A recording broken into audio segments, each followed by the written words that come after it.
All right. Hello, everyone that is here live. Otherwise, if you're seeing this after the fact, my name is Joel. This is the Flipping Out After Hours or TPN After Hours stream. We typically try to do these every other Wednesday from 10 to midnight Eastern Standard Time. But yeah, welcome to TPN. Like I said, if you're watching this afterwards, feel free to check us out live. We do our best to try to keep chat as engaged as we possibly can. And it's really just supposed to be kind of a forum, a discussion of anything and everything pinball, or I don't know. We just chat. So this is the Pinball Network. The Pinball Network. Here on the Pinball Network, we do the best we can to provide you with quality entertainment. Pinball Profile. Speaking of quality entertainment, Jeff, how you doing, man? Good triple drain. Thank you. I appreciate you, Jeff. Check out Pinball Profile for sure. Brian, Kaz, I see you, buddy. How you doing, man? Here we are, TPN. Here's our TPN schedule. So Sundays is Jordan and Becca. Mondays would be, awesome people. They stream out of a brewery, play some amazing games. Very, very entertaining. Mondays would be Hadi Pinball. Or the Hadi Pinball. Frisco Pinball with Hadi. Hadi's a good dude. He's a good dude. Check him out. He just got a new game. None of us know what it is, but he just got a new game. So we'll have to see what's going on with that. Tuesday, that would be the Pinballers. That's Mike, Lisa, and Carter. They also just got a new game. So hopefully we'll talk a little bit about that. Fantastic people. Awesome family. Here we are Wednesday night with Flipping Out. Here I am. That's that. And then Thursday would be Chuck Wirt, straight down the middle. Competitive player, very entertaining player, followed by George. Don't Panic Flip. Fantastic stream. Awesome dude. Check him out Thursday night. And then typically sometime over the weekend would be Jedi McMuffin. That would be Tommy. Just call me Jub Jub. Love the name. Finally caught you live. Hey, yeah, here we go. Here we go. Yay for Twitch notifications. Just a heads up, this stream, this TPN After Hours show, Zach and I were talking with Flipping Out, and we're going to try something new next year. So actually in like 2 weeks, we're just going straight to YouTube. We're going to try streaming entirely on YouTube and just, I don't know, dabble in that. So yay for Twitch notifications for 2 weeks. So we're 2 weeks. So, but yes, we do what we can for on the Pinball Network, because we have 8 amazing sponsors. Here are 8 sponsors. Comet Pinball for all your LED needs. If you're going to light anything in your game, definitely hit them up. Ryan and his team will treat you right. Measle Mods and make some incredible mods to add into almost any game. I definitely have a few of theirs in my Turtles and my Deadpool. YouTube notifications. Yes, they are. Absolutely. Mama loves pinball. I love the name. Scorbit, Jay and his crew have made an amazing device that you can basically bring any game onto the internet. They're standard in American Pinball and Jersey Jack games. I have one in my TNA, and I really enjoy it. Stern Pinball, makers of some incredible pinball machines, including James Bond, which I have sitting next to me, and I'll be streaming tomorrow night. And you're going to see in our backgrounds, most of us have Stern games. And yeah, they're a fantastic manufacturer. Pinmonk, Victor makes some awesome products, including the Silent Flipper fan kit, the Flipper cooling fans, and some of the LED inserts, so that if you have white inserts on your playfield, he has some color matching things to add into your game to make them look better. Awesome dude. Zach and Nicole are Flipping Out. Zach, I'm super appreciative of them. They let me borrow games so that I can stream. Yeah, definitely keep Zach in your thoughts and prayers. He is having back surgery tomorrow. I know he's already had back surgery, but he's having it again. So apparently he's had some complications. And I was really sorry to hear about that, because I know he's having surgery right before Christmas, and they're hoping that he would recover in time to be home for Christmas. So nobody wants to be in the hospital for Christmas. So definitely keep him in your thoughts and prayers with everything going on with Zach. So super appreciative of him, and I'm happy to stream for him. Pinball photos. The dude takes some amazing photos to help decorate your game room. Definitely check out his website and the stuff he has there. And last but not least, Doug at Speaker Light Kit. If you look behind me, those are his kits.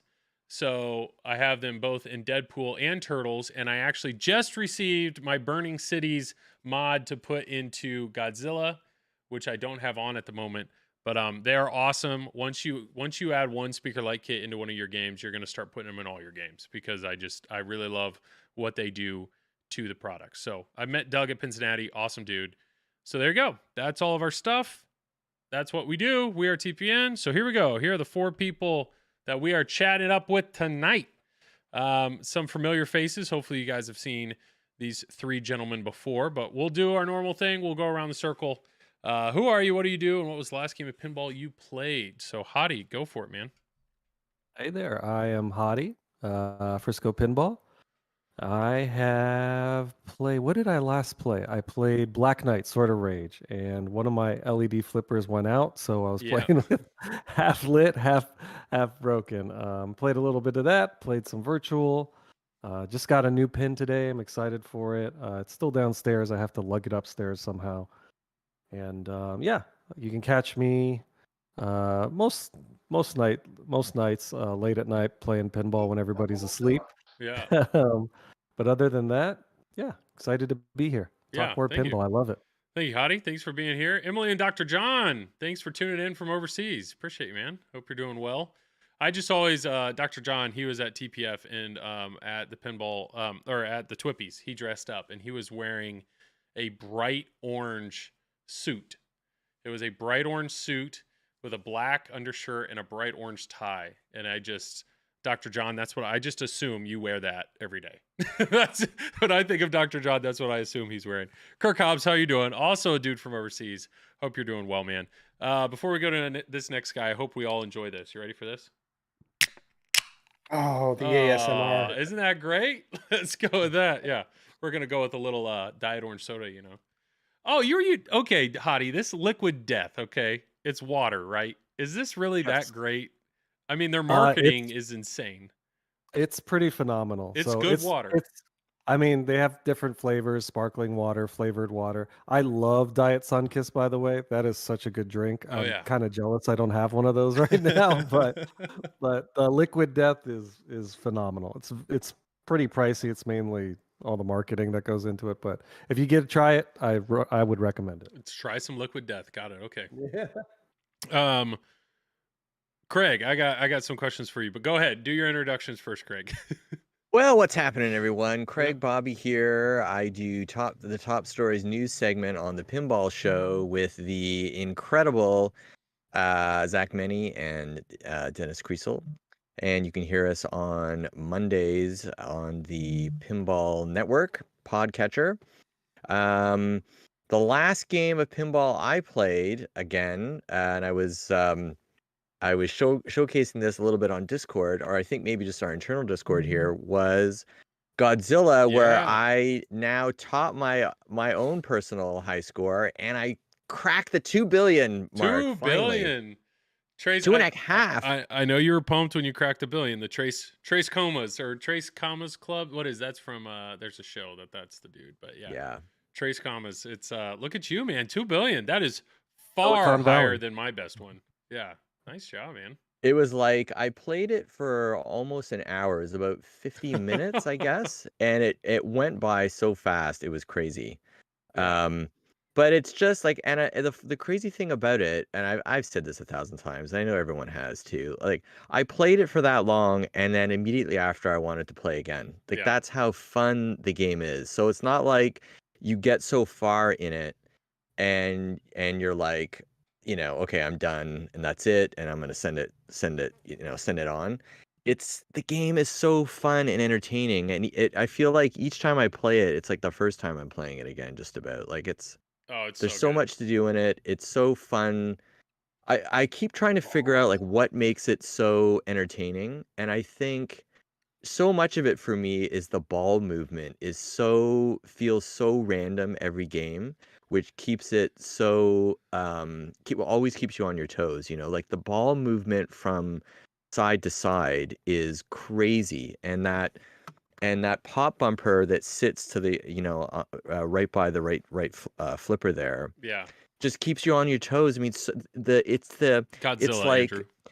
it's Keep it's going. kind of like baseball where, you're used to just getting fastballs, right? And then all of a sudden there's a changeup and it throws you completely off. But Yeah, that's what happens with Godzilla. Like the speed changes on the game are insane. So, like so many games almost get a little bit like chopping wood, right? Like you get into a rhythm of it, and you know what to expect, But I feel like this game, just because of the placement and the design that they've done with everything, just keeps it fresh for so much longer. And there's just a lot going on in that game. I mean, a from the 100%. code to Yeah. the mechs.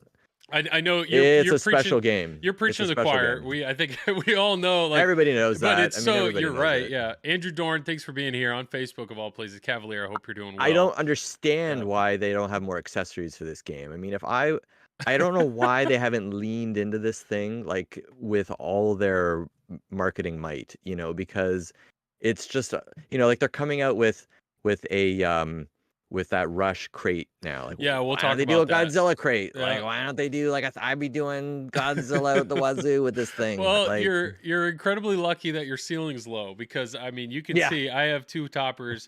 The moment a Godzilla topper's released, I'm stuck. I mean, Hadi knows he's in. Yeah. He's in. Mike's holding firm on the no topper club. Nope. but yeah, I just want those stumbler mods. Like, the only thing that's I gonna make got- this yep. game better are some awesome mods, and Yep. I just can't wait to get my the hands on those Stumbler things. mods. So I shout out to him. I have the mod that goes by the Scoop, and I will tell you, there's a problem with it. I have Uh-oh. mine actually has an issue, and I literally, like, he has an entire support like system. Like, I Yep. message him, all of a sudden I get an email from, like, he has like a support line system, like, you are case number this, blah blah blah blah blah, and I took a picture of it and then I sent a video of it, and he goes, oh, I think it's this, and we go back and forth, we try a few things, and he goes, all right, I'm pretty sure it deals with this, I'll send you a new one.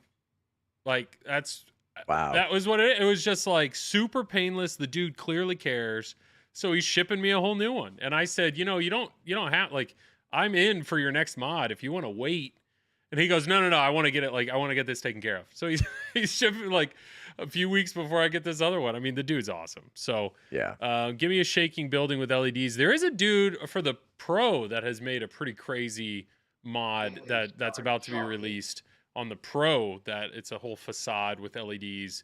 And he has a thing where, depending on how the ball goes through it, it actually moves parts of the building, which is kind of cool. So, like, the Drake sign will move, and then there's like a UFO that's crashed on the side, and that'll move when it goes through the other side. So, I don't know. I It's gotta awesome. say too, It's awesome. speaking of mods, that one mod that I bought that directs the balls to the left flipper when it comes during the multi-ball. Yeah, hurry up. Pinball. I've really been enjoying that too. It's so much more satisfying than watching all 3 of those balls go straight down the middle at the beginning of It's- that. Like, that's the one design thing I don't like about that game, and I guess Yeah. it depends on the way your game's set up, but mine were draining, flush straight down the middle every Mine time. don't. So Mine are totally fine. Hadi, do you have that mod on yours, or does yours feed to the I left don't have flipper? the roof. Yeah. I don't have the roof mod, but mine sort of veer to the left a little. I'll Mhm. maybe get one that goes down the middle, but I saw video of people that had that issue, so I totally understand that. Yeah. That's So where the It's supposed to do frustration- that though. You It know is. that, right? I know. Yeah, I because know. they don't want the balls. I'm sorry about my camera. I don't know why it keeps going in and out. I'm used to it, Mike. A triple drain. It's- I'm used to it. Yeah, it's my damn The capture card. When I interviewed Keith Elwin, I asked him, I said, what is the designed location? And he said, if your left flipper is up, it's supposed to hit right at the tip of the flipper. Yeah, that's what he said. So that's coming straight out of his mouth. And that's like what we said here in chat. The whole point of that is he wants it so that it gives the time for the building to go back up. But Craig, I get it. If you're not, Super annoying. if it's I get it. If it's just feeding down and it's no fun, Yeah. then, I mean, sure, throw the mod on there. My questions for you, well, 2 things. So first off, you were saying in the latest Triple Drain episode, Travis and I, we were talking about Scooby-Doo, and we're going to talk more about Scooby-Doo tonight. But one of the things that Travis brought up that he's a fan of being able to see the ball. And so Scooby-Doo, there's a lot on that play field that the ball is going to go missing. It's going to be hidden, which, okay. But I hadn't thought about that, of like the satisfaction of actually watching a ball do whatever it's going to do. And that's one thing that I think Godzilla does incredibly well, is you can see the ball at all times, unless you're hitting the left ramp and the ball. But even then, it's so quick. And it's just watching that ball wind around the play field, not only through habit trails, but also through the different shots and the loops. Incredibly satisfying. Incredibly satisfying. There's so many satisfying shots. There's so many great moments in that game. Yeah. I mean, again, I'm not tiring of it, and I keep thinking, okay, like I'm gonna get tired of it, or I don't play it for a while, and then I come back to it again, and like fucking thing, it's still as great as I Yeah, it's thought it so was. it's I so like it good. even better when I Yeah. leave it for a period of time. Like Yeah. anyway, we could go on, and Um, we could talk for 2 hours about this thing. For sure. And I will ask after we're done with Mike, I will ask my other question because it deals with mods. But KO Spectate, yes, Silicon Valley. If you guys haven't watched Silicon Valley, it's hilarious. That was the Trace Commas comment. And then Fight Cave, you had asked about the next game. I got info on that. So we will talk. We will talk right after we finish our intros here. So keep going around, Craig. Thank you for being here. But Mike, Thanks, Joel. we're getting different angles. We're getting different camera angles. Yeah, I We're was going getting- to switch over to the webcam on my laptop, but the capture card came back on, so I'll leave There it we for go. now. If I'll switch it over, but I will buy a Godzilla topper if it breathes actual fire. Okay. Okay. That's all. That's If it all breathes needs to do. actual fire or has some sort of smoke machine on it or something, Yeah. then I'm in for Okay. sure. As long as it's not like $4,000 or something. All right. But yes, I'm Mike. I stream on the Pinballers on twitch.tv/pinballers, as well as Tuesday nights on TPN. The last game I played, I mean, I messed around with like 8 Ball Deluxe and Space Station, but actually played was Congo, which was yesterday on stream, and we were talking about, we've been getting a little more classics in our collection, as you can see with the 8 Ball Deluxe, and we picked up a couple other ones. And just talking about, playing them and how like Stern, all these games, talking about Godzilla and how deep they are. And you almost need to think 10, 15 steps ahead of time when you're Yeah. playing these games. And sometimes you just don't want to think when you're playing. Sometimes you just want to throw a quick game down. And we were talking about, like the Bolly Williams DMDs and Congo and whatnot. And we came to the conclusion that I do like candy. I do like candy. We came to the conclusion that, Bolly Williams DMDs are like that perfect mix of just wanting to step up to and play a game without Sure. thinking too much, but enough depth to get you thinking enough as to what you want to do, but not too much. It's like like a perfect sweet spot between really in-depth gameplay like you have with the Sterns and then like the really quick sort of gameplay that you have with the old solid state. So we enjoy playing them. There's some of our favorite games to stream. Those Bolly Williams games like Jackbot and Congo are two of our favorite games to stream. And we'll always have some of those in our collection for sure. I totally agree, and I think that game right behind you is a perfect example of Yes. Yeah, 8 Ball Deluxe. I had one and I loved it. One, it's something, those older games, you flip the switch and it's immediately ready to go. So yes, it's you just can hit start right away. Yeah, that idea of like you don't even have an excuse. If you're gonna walk by it, it's like, I can do a quick game. Boom. You just flip it on and boom, you're in a game. And there's something about 8 Ball Deluxe where it's so simple. It's like, let me hit down my set, let me get down, what is it, 1 through 7, and then let me collect my 8 or try to do this. It's just so simple. You know what your objective is, and you just he knows we're talking about it. There you go. It's the quintessential pinball to me. I mean, it's like almost the perfect sort of game to just step up to and play. It's a fantastic game. It's got some really great rules. The shots are great. It's not overcomplicated. Everybody knows how to play it. So if it's in a tournament, it's just a matter of who can play it better. There's no rules that people typically don't know about. And I as I said before we went live, I think that every good collection needs to have an 8 Ball Deluxe in it at one point or another, for sure. Yes, it's a great game. And a Godzilla. Have you? Yes. Have you? And I have both now. So have you played Bad Girls? Because I've heard Bad Girls is like an improved 8, but it's like they take 8 Ball Deluxe and they make it better, except for the art. Well, the art's subjective, but some people swear, and specifically, I know the Buffalo Pinball guys swear that Bad Girls is an improved 8 Ball Deluxe. It's a cool game. It's like the I don't know. It's like the naughty stepchild of 8 Ball Deluxe, I guess. Yeah. It's basically a similar style gameplay with a little bit of attitude and some bad girls on it, I guess. Yeah. Well, cool. Well, thank you, Mike. Thank you for being here. And And yeah, my name is Joel. This is Flipping Out stream. Last game I played was Godzilla. Yeah, Godzilla. Yeah. I was trying to think if I had played Bond last, but no, Godzilla for me at least right now has been the one where it's easy for me to just step up and try to play a game. And I don't know, I haven't streamed it yet, and maybe I just haven't played it enough. But I'm nowhere near a billion. I'm just I'm draining more than I should, but it's still fun. I just love getting into a monster, the mixing it up. I mean, I can get so distracted by like, I'm actually pretty close to tank multi-ball. Let me just go ahead and do that, and just I just love that. I love the variety, and yeah, Godzilla Premium has been fantastic. So yeah, that game it never goes as you plan to play it because something always comes up and you're just like, oh, I'm gonna go for that. Screw it. I'm not gonna try and get what I was getting before. This is ready now. I'm gonna get that instead. And then and I love it. I love being able to mix it up like that. It's awesome. It's awesome. Okay, so what are we gonna talk about tonight? First off, rumors. I had an amazing opportunity yesterday. Literally yesterday. I'm going to show you this. I interviewed George Gomez. I interviewed George Gomez, and I did something for a first for me, which is I actually did a video interview. I did a video interview with him. George was awesome. I've already edited the podcast. The podcast is ready to go. We just haven't uploaded it, but the video is there. The video is there. It's on the Flippin' Out channel. So I'm not telling all the viewers, I'm not telling all the viewers right now to ditch the stream and go watch the video, but feel free to watch the video. It's on the Flippin' Out Pinball channel. George was incredible.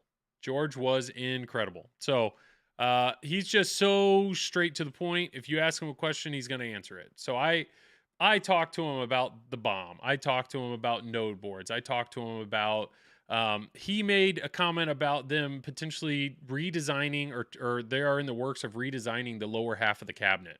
Like I talked to him about lighting. I talked to him about the expression lighting. I mean, there's a ton of stuff that he talked about, but the main nuggets that I will mention or focus on are one, he said very clearly, next year there's only 2 games. So we are waiting on the Bond 60th anniversary. That hasn't happened yet. It'll happen at some. I mentioned Spike 3. He talked about it like in that podcast. So okay, so next year at some point in time, Bond 60th anniversary is supposed to be mentioned. He said the reason it hasn't been mentioning is solely because of marketing and sales. So they are making the decision. Why? My thought is they want to get all the LE games out. That's my thought. The idea is all the LEs are being built right now. Let's make sure they're out and they're sold and they're done. Like, let's make sure should be that's sold done. already, right? Like, I mean, I'm pretty sure they're sold. I'm pretty sure that they're at least so I don't know sold why to that would have a bearing. They're at least sold to distributors, right? But I'm thinking premiums too, though, because they haven't done any premiums yet, right? And premiums are sort of unlimited. Yeah, well, that if we're waiting on premiums, that's absolutely genuine. My fear is if you have these LE buyers and all of a sudden they release or announce the Bond 60th and they see that and they're like, what I've seen so far of Bond, I don't know, but that 60th looks pretty good, so maybe I should just ditch this and go with that. And if all of a sudden all these salesmen or distributors are getting phone calls of like, I want to move my order. Do you think Stern wants to sell more bonds before they release this? I think it's safer. In a wild. You don't want to cannibalize the Yeah. current LE for the SLE, which LE buyers would naturally gravitate to because. But I mean, another how many are they? Is it 500 they're doing? Yeah. The L1 Games is 500. Yeah. L1 Games is 500. Yeah, I mean, I would have said yes to that strategy if it was weeks ago that they were, or months ago that they were, like they keep moving this date back further and further and further, and I just think it points back to the licensor at the end of the day. Yeah. Like, well, yes. I just think the more this drags on, the more it's obvious that the folks at, to me anyway, I think the folks at that hold the Bond license are just very slow at doing approvals. They're obviously very strict as well. Yeah. And I just think they're dragging their heels through every decision. And I think Stern's been incredibly lucky over the last few years that they've been involved with licensors that are probably pretty, maybe Disney aside, because I've heard stories about Disney too being a little bit slow on the uptake as well on all this stuff. But, beyond stuff like that, or beyond those guys, I think they've been pretty lucky that they've been able to partner with licensors that have been really engaged and really prompt with their approvals, and they seem to Yeah. be on the same page with most people. But this particular licensor is I think it's just giving them all kinds of headaches at the end of the Yeah. day. Yeah, I think that's why the code on Bond is also taking so much time Yeah. too, right? Like it's Yeah. all licensor stuff. It's all That's what Yeah. George mentioned. He mentioned all that last night, and basically what he said, it sounds like to me they had however they go through their licensing approval process, they have a whole bunch of code. And I think they kind of threw it all at him, and I think the licensor was like, "Wait, no. Like we really need to dive in." So then I think they've had to basically reform. And he made a comment on the podcast last night that was, he said, if we could have shipped games at like 0.85, I think they have a lot of code done because they were shipped at 0.7. Yeah. So I think they have a good bit of code done. It's just they're just stuck. They're just stuck waiting on licensors. So basically, yes, he made a lot of comments last night on the interview that like it'll happen. Bond will get. It will happen. It's just taking longer than expected. It will happen. And he said on the interview that they have an update they're trying to get out before Christmas. So we're hoping that there'll be a Bond in a perfect world tomorrow, because I'm supposed to stream Bond tomorrow. In a perfect world, give me an update for tomorrow. That would be awesome. That has me curious now, talking about waiting for the licensor and stuff like that. How much influence does a licensor have on actual rules? Like, do you think the licensor can dictate, whether certain rules take place in a game, or is it just more like the video assets that are used in a game? I think it's mostly video. I do know, I mean, like if we think back to Toy Story, the licensor made a comment about like originally, who was it? Originally they were going to put the pop-up, it's the doll, it's the girl doll. But whoever the original one was, the licensor was like, "No, I don't want you to be bashing that character." And so they're like, "Oh, okay, well, who's a character that you are okay with us bashing?" And they're like, and they immediately said the chick, the girl doll or whatever it was. JJP changed it to stupidly named Kid Multi-Wall. Oh, instead of. So I think there are times it's very clear that they're protecting their brand. But I know on the Marco Specialty, on the Marco Specialty stream with George Gomez, George said that Bond is incredibly sensitive about keeping movie assets contained to a movie. So basically what he's saying is you can't be displaying a movie asset of whatever, Goldfinger, and then have another movie asset come on top of that. Because Gabby, yes, thank you, KO. KO's got all my answers today. So it's very clear that the way that they're designing or laying out the video, they can't mix and match assets, which is a problem in pinball, because if you're in the middle of one thing, you've got to display another. So they have to, I'm assuming if that just means they have to make unique assets for all these things there that are potentially going to overlay on top of other video clips. It sounds like a licensing nightmare, but it sounds like the framework and all the code. I'm guessing they have a lot more code for the game made, but they can't release it yet until they're okay with the assets that are part of it. So George talked about that. There should be a Bond update before Christmas, hopefully. 60th anniversary. It is purely marketing and finance at this point. So no idea.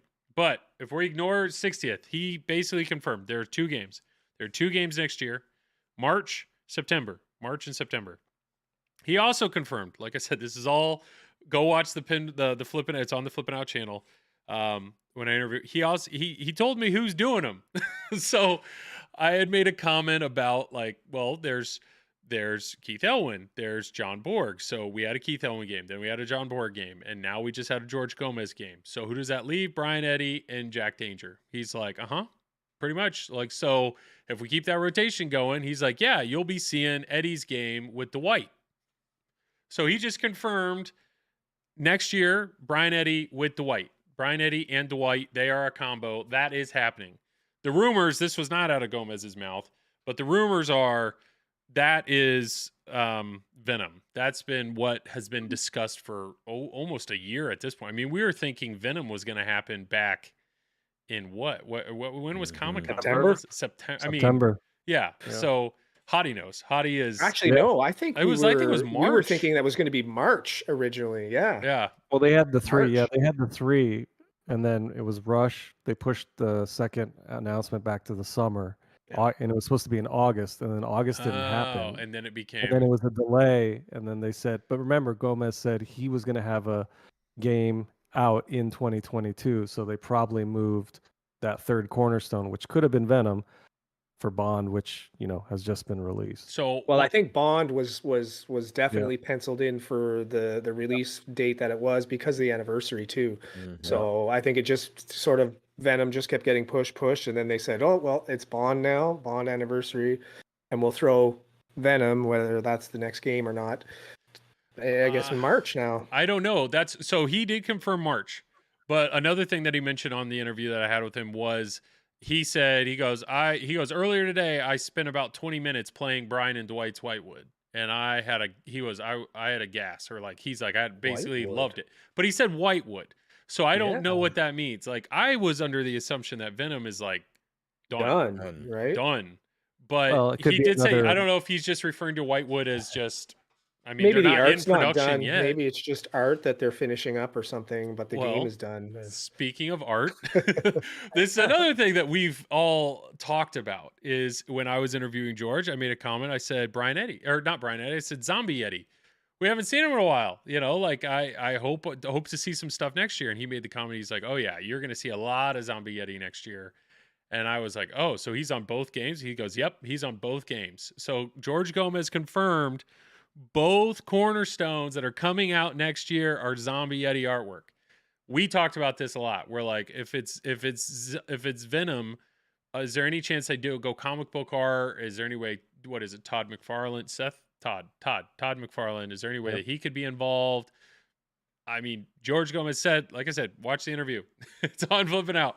But well, let's look at what Zombie Eddy's done so Yeah. far, right? He's done Iron Maiden, he's done Ghostbusters, he's done Turtles, done a lot of comic book themes. So I mean, he would knock anything he does out of the park, to be honest. oh yeah, Like, it'll be I good. mean, It'll be. yeah. I mean, I'm clearly a Zombie Eddy fan, but this is where it gets crazy. So what do we know?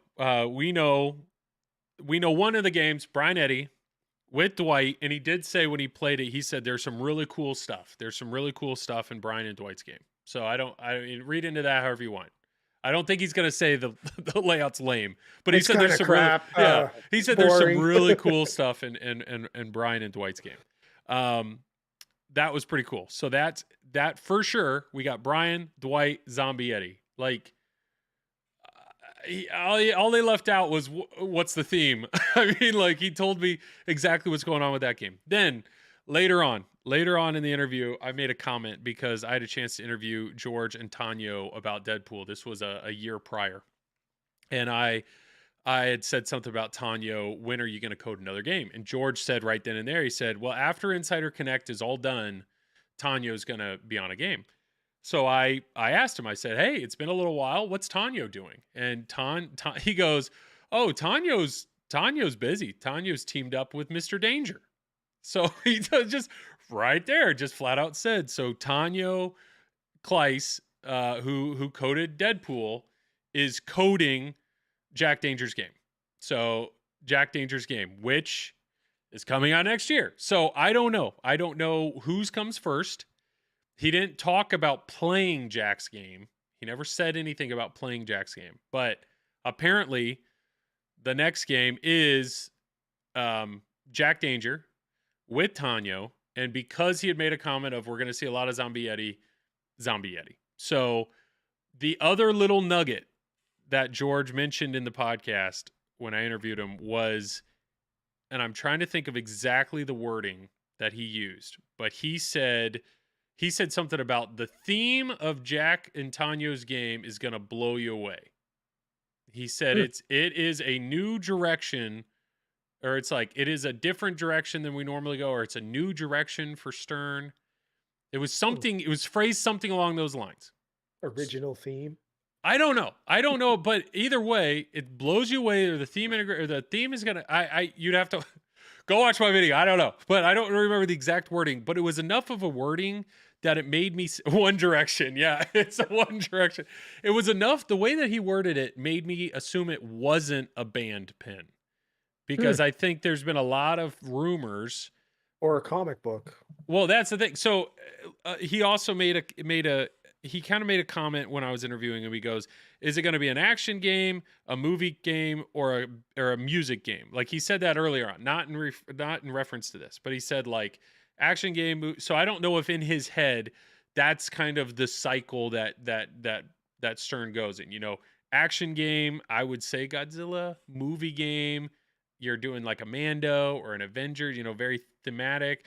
Band. It's just like boom, boom, boom, boom, boom, boom. So in my mind, the way that he referred to it then makes me feel like whatever Jack Danger has isn't that.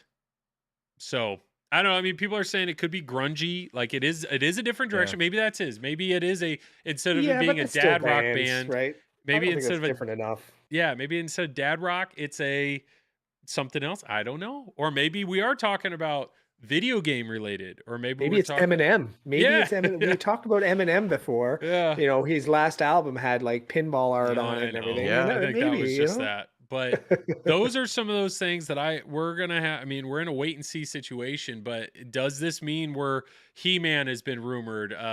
Obviously, like a video game. Are we finally branching out? You know, and given Joel's other nugget about Zombie Eddie doing both games, Zombie Eddie's, yes, Foo Fighters. I mean, Zombie Eddie's gonna crush whatever he does. I'm not worried about that at all. But it did make me. You'd have to listen to his exact wording, but the way I interpreted it, it wasn't an obvious music pin. But maybe it is. Maybe it is. So those were some of the things. But I mean, like I said, absolutely go watch that video. Add it to your queue, because I asked him some tough questions and he answered everything. He answered everything. So it was awesome. It was awesome talking to him. So I don't know. What are your guys' thoughts? I mean, I see a lot of people in chat and they're all saying Foo Fighters no. has been rumored for a while. It has. And Jack Danger's name has been linked to Foo Fighters in recent times too. I know I've heard it months ago that his name was linked to Foo Fighters, and I've heard Foo Fighters for a year and a half now. So yeah. And just with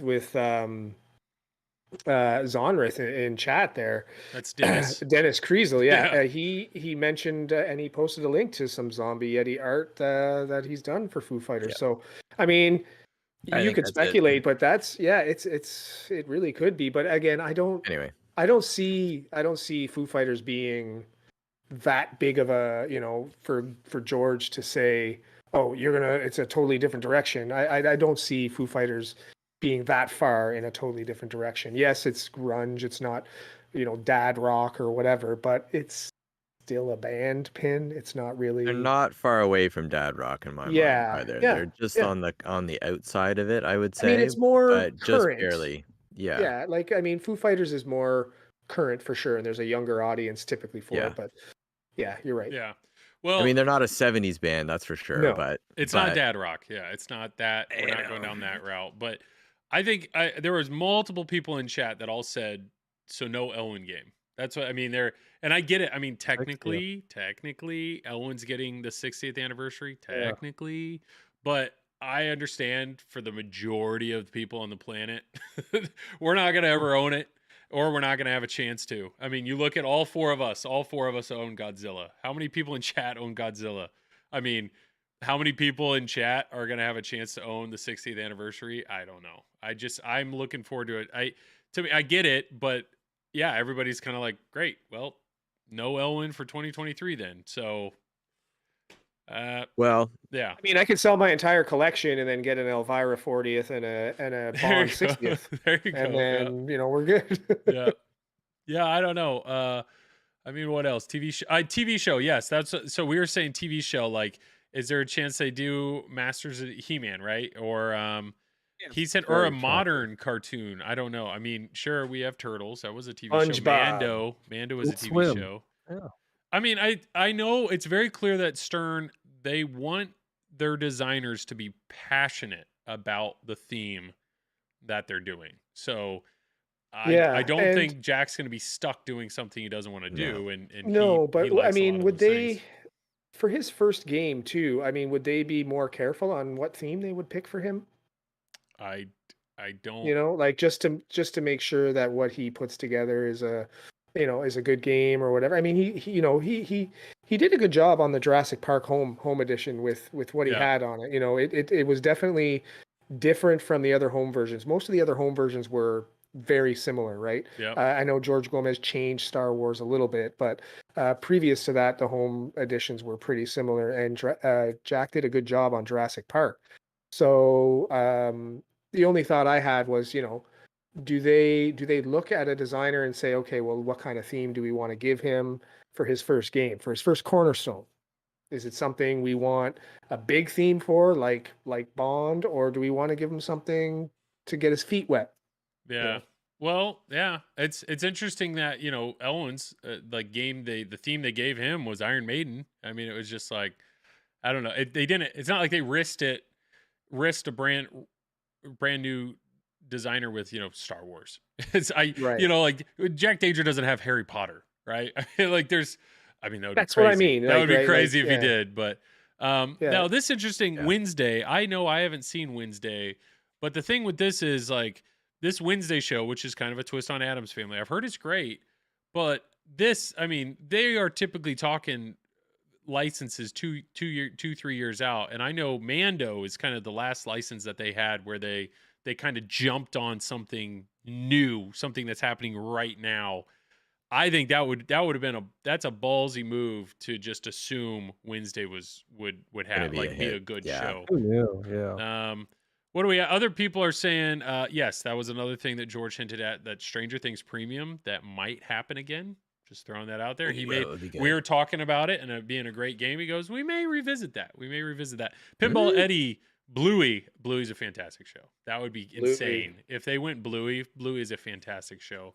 And then Dennis had also mentioned there, yeah, that people are worried. People are worried that Elwin is going to be put behind, kind of like how Lyman was. He's going to be the new, like, Kapow only. You really gotta Mhm. you really gotta splurge if you want in on his stuff. I don't blame him for doing it, but at the same time, what do they want? Do they want like Godzilla sales where it's accessible to everybody, Yeah. or do we want to put that behind?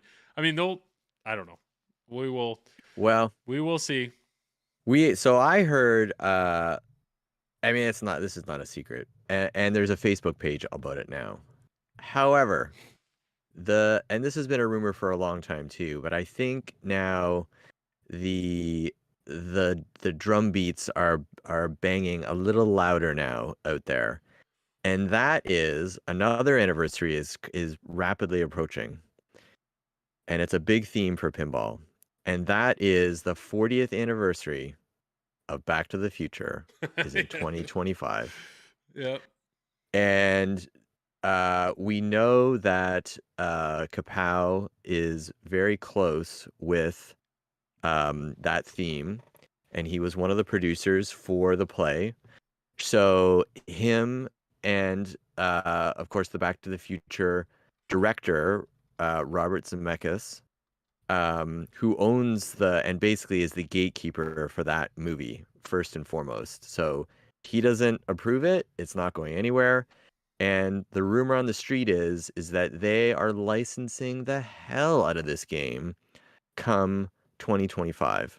And so that's going to mean probably re-edited versions, I would assume, of the movie itself, or 4K versions of it, as well as merchandise like you haven't seen up until now. And I just got to think that with Kapow being so close to that theme, that he has been first in line for that, and I bet they just got it all lined up. So there's just a lot of stuff that's coming together, I think, and Um, I am probably, from the stuff I'm hearing now, from people that are a little closer than I am to all this stuff, I'm gonna call it 80, 90% chance now. I I think there's I'm gonna go out on a yeah. limb, and I don't think it's a very, very long limb now. I think they would be crazy not to do it, and I think in the past, if there was any sort of hesitation about doing a pinball type theme for these licensors, I think that has been firmly put to bed by you know, the resume that Stern and others, frankly, in the hobby have come to the table with these days, and they see how pinball is a fantastic showcase for these licenses. Yeah. And the money that's in these licenses now too is also something to sit up and take notice of. So I just think money talks. Michael J. Fox, God bless him, is fighting Parkinson's, and he's always looking for more money. I just think it's the perfect time. So no, I can't see anyone saying no to this. Like I would be shocked if it was tabled and someone said no. Like it doesn't make sense. And Yeah, I don't know anything, but it's somebody owns that license. Now when, I don't know.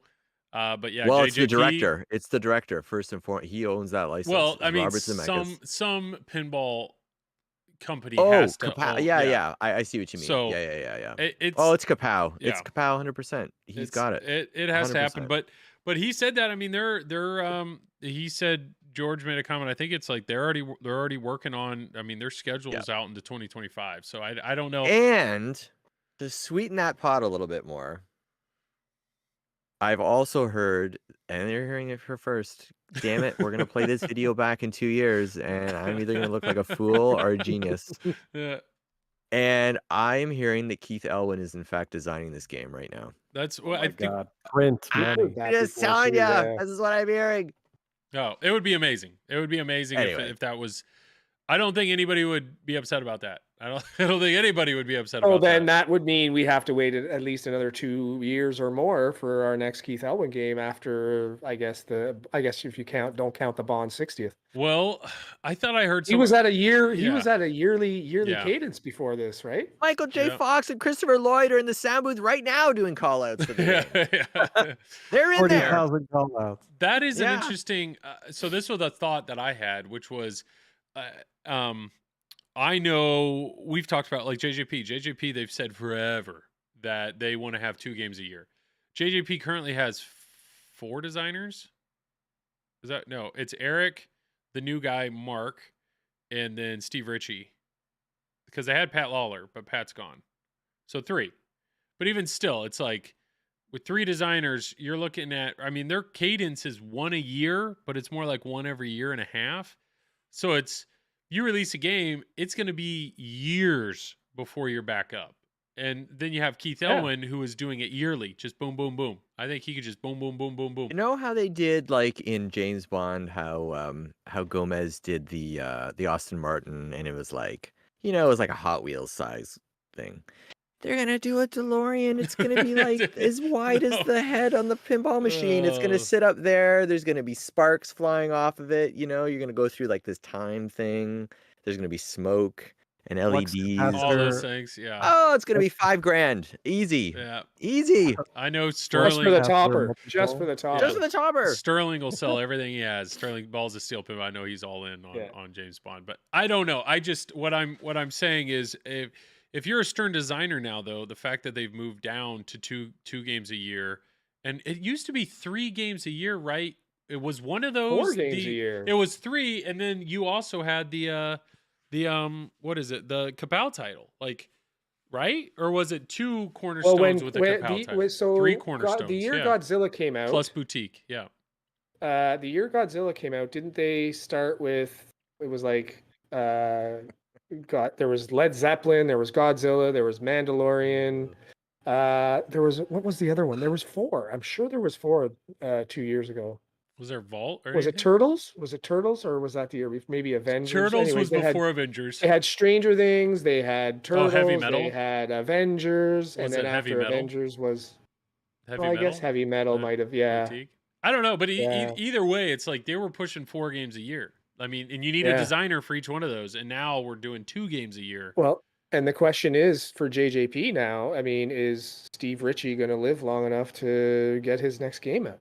Like, I only say that not because, but I mean because of the cadence at which they bring their games out, right? They say they want to do 2 years. They've been saying this for a number of years now. This isn't just recent, and they haven't been able to do that yet. And is Meunier's next? I believe again, right? Steve just joined them, so you got to think Mark is probably coming up with a game. Meunier? It's Minier. You're close. I'm Canadian, so I pronounce it the French. Is that way. actually the right? Or you? Yeah, that would be if someone it was with that last name in Canada, it would be pronounced French, and that would be the way you pronounce it. Wait, say it again. Meunier. Okay, I'm gonna believe you. Sorry. What is Dennis saying what about American Pinball and their proclaimed 3 games a year? Yeah, American Pinball. Here we are. Unless they release a game in 10 days. In the next 10 days.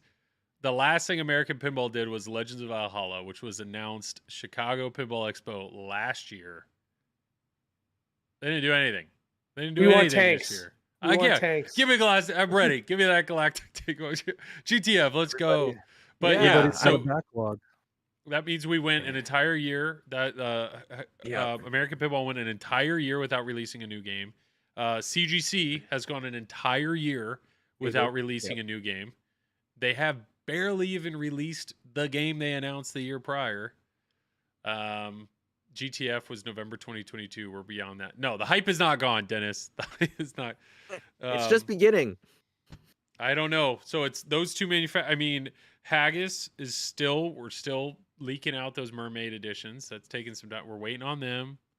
What's up, Mike? Kirk Hobbs. Yes, if Stern does have Sonic, maybe that's what Jack Danger's working on, because that's a video game theme, and they have not done video game theme. That would be great. But remember, Jack Winery said that it wasn't Stern, not Jack. It was I'm sorry, Jack. It was David Fix. He said it wasn't, but I don't know. P3 said it was not Stern. Yeah, we got to give it to P3. They're releasing 2 next year. I mean, they released Weird Al at the beginning of the year. They've just, Drained, I know is not them, but at least they're doing something. I don't know. Yeah, but they only release a third of a pinball machine every year, right? I get they it. only do this much, not the whole thing. I get it. And what I found interesting too about when we're talking about rumors and licenses and stuff, when Spooky was doing that interview with Zach. Was it Zach or was it Super Awesome? I can't remember. Anyway, when they were talking about, how they got that license for Scooby-Doo, and they made it seem like when they went into that meeting with Hanna-Barbera, that there was a lot. I just felt like there was a lot of licenses that were on the table there that maybe no one had taken a look at. And the other one that I kept thinking about that I'm really surprised someone hasn't sort of glommed onto now with sort of the retro vibe is the Super Friends. And if they did a pinball machine based on the cartoon version of the Super Friends, I just think that would be a dynamite seller as well. Well, there's no doubt that there's a lot of really good themes still available. And and the challenge with Stern, I think Stern can get whatever they want. It just, you got to find that perfect mix of is this designer passionate about this? They want that. That's why, Franchi's talked about why Superman, why there was never a Superman game made. And apparently it's because no designer at Stern was passionate enough to, nobody wanted to do it. So what the hell? DC Comics are severely underrepresented. I'll tell you right now, I've said it before. Give me a Batman the Animated Series pin. I'm ready. I know Batman's been done, right? 3 it's been different done 1,000 times. But give me a 4th. Give me the Batman the Animated Series game. Jeez. I don't know. There's some really good themes out there. There's some really good themes still available out there. And Spooky with Scooby-Doo, what's interesting is the pinball company, that's who licensed Jetsons. They had the Scooby-Doo license and they let it expire. And that's why Spooky was able to get in and pick it up. So I don't know. Hanna-Barbera, it has a lot of really good licenses that could be turned into pinball Yeah. when you think about it. Like the He-Mans and the Jetsons and Scooby-Doo, tons of them. There's some good ones there. Yeah. Well, we'll Yeah. talk a little bit more about Scooby-Doo. Before we take our break, I'm giving you a warning. Before we do our video here, I do want to talk about Stern's latest release, and I'm curious if you guys have any thoughts on this. I know Mike's a Rush fan. Right here, limited to 300 pieces. Oh, baby. At $500. $500. I'm out. Yikes. I'm out. I'm sorry. I'm out. $500. Well, I took a look If at I were to this, buy too. this, I'd be paying close to $1,000 Canadian once I pay everything, the taxes and all that stuff to get it into my door. For real? I can't. Yeah. Oh yeah. Well, I mean, 500 US exchanged is over $700 Canadian right there. Then we have border tax and shipping and all this other Yeah. stuff. So No, you're right, Mike. yeah. That blows. Yeah. That's So, basically just yeah. the translate there, right? Like, that's the translate. So what it is, it's a collector's. So this is where I was trying to get Tom Graff. All I right. was trying to get Tom Graff in on this because I mean, it's like you could have a Rush pinball shirt. It's not a Rush Yeah. shirt. It's a Rush pinball shirt, a Rush pinball hat, and then these are 2 signed cards. You get your Rush pinball keychains, and then this is like a 3D sculpted. I mean, that's just the box, but that's the look at that hat. Tom is sweating Look at right that now hat. trying to figure out how You're many paying for cavities that he has to 3D fill to vinyl. pay for this thing. It's a Yeah, 3D you're paying vinyl. for They did you're sign the paying for vinyl. that because I believe it's it's got a signed. certificate of authenticity. Tom's gonna get this. It's one root canal and he's done. Yeah, well, He's look, got it. that signature like looks smudged on this example, by the way. Yeah, why didn't they sign the vinyl instead of these cards? So they signed that. So we got, yeah. But this is interesting. So it's the Hemispheres album, and it's 3D. Let's just. That's cool. Look at Yeah. that thing. That is cool. That is cool. So I was trying to get Tom from Triple Drain. He's a huge Rush How do you guy. spin that in your turntable? Like 3D? I've never seen that. So Very carefully. I was just like, Tom goes, let's be honest. He goes, I would wear the hat and I wear the shirt. Everything else would stay in the box. And he goes, and I can't spend $500 on a hat and a shirt. So Oh, sure you can. that was his thought. So I don't know. Any thoughts? I mean, there's some people are so 150 to 200 worth of goods for the low price. Yeah. Of $500. That's Yeah. that's kind of what I felt I like. think it's a little overpriced. This is for the hardcore Rush fan. But And like I that's- said, it's really about that vinyl 3D. I believe it comes with a certificate of authenticity and all that stuff. And I guess the autographed cards Yeah. in a lesser extent, but you're right. They should have signed that 3D album Sign cover that. instead. That would have Display made it that. much better. Yeah. Yeah, I don't know. I just, to me, I think of Scott from Loser Kids and I think of Tom Graff as like they are. I mean, they both went LE. They went all in on this. So it's just the fact that I know of 2 all-in LE buyers that are like, nope. They just, nope. They're like, I'm out. It So screams wanker to me. I mean, to me, so that thing's been posted all day because apparently today's like Rush Day. I don't know. And as of right now, it's not sold out. So And that's what I would be interested to see if they Yeah. actually even sell 300. out of these. Yeah, 300 pieces. at the price. It isn't sold out. I own an LE, not a chance. Andrew, I don't know. I mean, because it's 12/21. Oh, do we see what it is? 12/21. Yeah, I get it. But 12, 20, 21, 12. I don't know, whatever. Yeah. Okay, so Yeah. I don't know. You're 2 of you Canadians. I don't know. Do you care? Is this something you're not? Hair. I mean, when I first saw it, If it was $100, I'd be yeah. like, you know So what? that's what I was thinking. I saw this and I was like, oh, this is a neat little package. You know, they did an Elvira one. They did a Turtles one. Did you see those little yeah. little boxes? Yeah. Yeah, I own one. Those were $60. much. Yeah. So Yeah. I'm thinking, okay, so this isn't going to be $60 because it's got a couple of other cool items in it. Maybe a couple hundred, $150, $200. So as soon as I went and looked and I saw the price, I'm sorry, Stern, but my jaw dropped. I couldn't believe Yeah. that it was $500. Now I understand they're only making 300 of them, so Yeah. there is a sort of created limited amount of them. So they raised the price a little bit because of the scarcity of it, I guess. But to me, unfortunately, as cool as those items are, I'm definitely priced out at 500 US. Yeah. I wonder if they're gonna start doing more of these like loot crate boxes because Elvira had one and now Turtle- Rush Yeah. sort of Those has are one. cool. Yeah. I I mean, bought the these are- Turtles one. I bought Yeah, the Turtles one. has one. Like they had a deal with what is it, NECA, Yep. to do some of the figurines. Like it's a smart decision to branch out, but man, $500.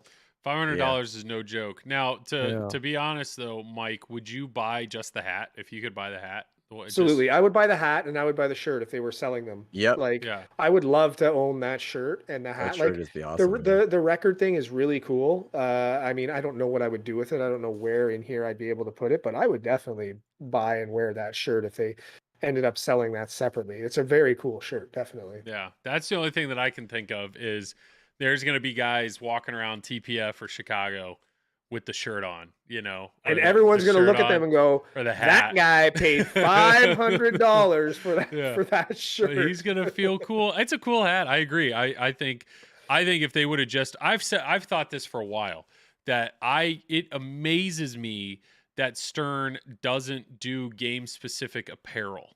Like, Yeah. especially Zombie Yeti art agree. and stuff, like why they can't take a little bit of the art and throw it on a shirt Yep. or the That would be a logo, throw it on a licensing house. thing. It's got to be a license. The license, I assume apparel is an entirely separate thing. But this is a hobby where people pay $15K for a pin. But they want to, they do analysis. Which site will save them 0.5? Yeah, swag things like this are a miss. I know. I agree. If they sold just the hat or the shirt, I think they would have sold a ton of them today. I think they would have sold a ton of them. And today. they can't now. They can't now because anybody who pays $500 for that package of Would be- Stern Yeah. then all of a sudden It's like, releases the what? shirt and the hat just for anybody to buy. Yeah, People are gonna be would like, I pissed. bought that because I thought there was only going to be 300 of these shirts now. Well, speaking of pissed off people, it is time for the sponsor video. So I know this is zombie, or this is wow. I know this is Pinmonk's favorite time of the stream. Everybody that's here, we really do appreciate our sponsors. This is a quick video. If you need to go grab a drink or do something, check it out. Otherwise, enjoy the video. Pinmonk, this is not funny. So here we go. Enjoy the video.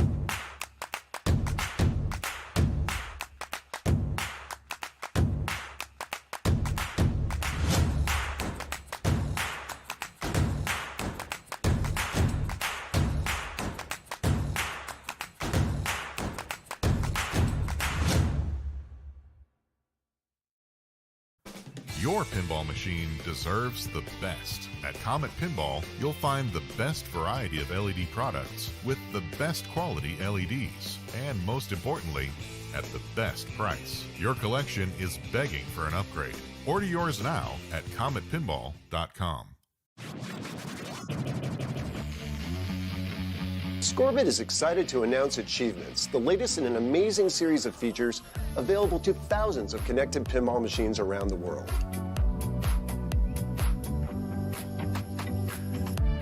Achievements are part of Scorbit's free open platform. Scorbit already supports hundreds of pinball machines from the 1970s to today. Give your games new life by connecting them to the Scorbit platform and the universe of applications for pinball machines.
Here we go. Whoa, look at that. Look at that perfect transition. We were just chatting it up back there. I know. Thank you that everybody's here. We only do that video for Pinmonk. He just really wants his commercial shown as much as possible. So if you don't like it, that's on Victor. That's all I want to know what Victor's next product is. Well, Yeah. I want to know what that is. No, I do plan on It's making Tanya more on for- Victor's product. yeah. All right. Well, everybody that stuck through it, I appreciate you guys. We really do appreciate our sponsors. We do have 8 awesome sponsors. And once again, for all your LED needs, Comet Pinball, for any sort of mods, check them out. Miso Mods. Get your game on the internet with Scorebit, Stern. Check out your new games. We get 2 next year. Speaker light kits, you're going to see those. You can see them right there behind me. I really do love them. They are awesome. Pinball photos, decorate your room with it. They really make some really cool stuff. Zach and Nicole, once again, with Flipping Out, super appreciative of them. If you need to get a new or used pinball machine, reach out to Zach, or any accessory, get on his list, everything. And like I said earlier, be thinking of Zach. Zach is, he had back surgery, what was it, a few weeks ago, and apparently he's still having complications from those. And they are actually, he went into the hospital yesterday for that. And they're actually putting him into surgery tomorrow. So thoughts and prayers for Zach and his family, because he's going to have an emergency surgery on his back, and hopefully he can recover in time for Christmas. So definitely, I'm super appreciative of them and be thinking of them. And last but not least, Victor, for his amazing commercials that we get to air every night on TPN. And for, yes, his flipper kits are fantastic. I can pull those up. I actually have one of his latest ones, and they are awesome. I do have the Silent Flipper fan mod, must have. But these new bad boys, the Flipper cooling fans, are it's a stainless steel bracket. It's mounted in a completely different way. It is as professional as a kit as I could ever. It's so great. It's so great. So in my opinion, if you're looking at adding flipper fans to your kit, it's worth paying the extra and getting the packaging bad too. It's like buying an Apple product. Jeez. Right here. Here it is. Here's the package. Ugh. The Benton Breeze. It sounds like a flavor of Mountain Dew or something. Dude, look at this box. Look at this thing with the little tab. That's a magnetic. Oh my god! A magnetic clasp. I want one. It's legit. Oh, it is so God. professional. With it comes with everything you need. It is legit. So I put a set of those on Jesus. Godzilla. Yeah. Fantastic. How long did it take you to mount those things, Joel? I don't know, 30 minutes. 30 minutes or less. It's not hard. Not hard at all. But they are awesome. So I'm just trying to think like how they mount onto the actual clipper coils. Well, let me show you. If you look here, you typically have mounted right here is your end of stroke. Are right there. Your end of stroke switch is right there. It. So you remove the end of stroke switch, you put these on, and you screw it back together. It's awesome. Yeah, it's really wow. Cool how compared to the other ones. The other ones work fine, but the other ones are a 3D printed part, and they screw in down here, and it's kind of a pain. But these are awesome, fantastic. So. Thank you. So this was a question I was going to ask you earlier, Craig. Was last time we were all on together, this was before Thanksgiving, and we were talking about mods and other things that are good gifts within pinball. And I think, Craig, you filled out a whole page. Oh God, I have. You filled out a whole page. Did you buy anything that we talked about that night? Okay, he showed restraint. Okay, all right. No, I didn't, but I'm trying to be cool a little bit, because the thing about any of these games is that you can really blow your brains out on them, and for the right reasons, I guess, but I'm always trying to think too about like the value in it, and if you're ever going to sell the game, is it you know, how are people going to feel about it? Is it kind of just wasted money? Um, so there's a bit of a litmus test in my mind in terms of like the any mods have to really feel very very OEM, you know, on the game, and to really make the game look and feel better. And you know, as an example, I think those Stumbler mods fit that Yeah. criteria. Yeah. And you know, it's just real high quality stuff. And there's tons out there that do that. Um, so you know, I'm still a little bit torn about the LED lights on like your speaker lights there, Joel. Like I like them in a lot of ways. I find visually, my worry about them visually is that they're going to be a little bit distracting when they're on, versus the black. Now, how do you feel about that? I mean, I don't. You're staring at my video this whole time. I don't know how distracting you find them. I just. Well, all I do is I'm staring at those damn things going round and round right Well, now. maybe it doesn't work, but I also have a topper on top. I mean, it's just. Yeah, so there's a lot to look at. I don't know. The flame one is great, and They're super cool. I just got the flame ones for Godzilla. I don't have How'd them you get installed those? yet. Those are like have been on back order for 1,000 years. Well, it's because I ordered them a long time ago. I see. Okay. I just got them in, yeah. But I had TNA. TNA had lit speakers, and so Okay. it's just one of those things that once you have one game, Yeah. then all of a sudden the back panel looks blank on all your other games, you know. So I do want like those pin woofers. I really want a set of those, because I do think, damn it, that's a great Christmas present. I gotta do that for myself. I keep thinking about what I want to get. This is it.